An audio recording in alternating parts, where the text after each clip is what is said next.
Pro Tools and FL Studio, two legendary DAWs, but built for very different types of creators. Whether you're mixing vocals or making beats, here's how they stack up. FL Studio is built for producers. It's pattern-based workflow, intuitive piano roll, drag-and-drop interface make it perfect for beat making, loops, and electronic production.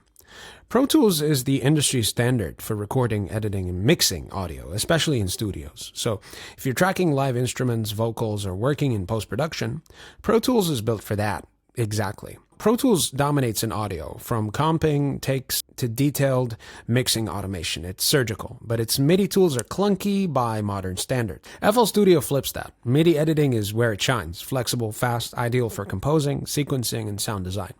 Audio editing is possible, but it's not what FL is famous for. FL also comes packed with synths, drum machines, and creative effects, ideal for producers who want to make music out of the box. Pro Tools leans on third-party plugins, and while it comes with solid tools, it's not nearly as production-ready without extra gear. FL Studio offers a one-time payment with lifetime updates. Different editions scale with your needs.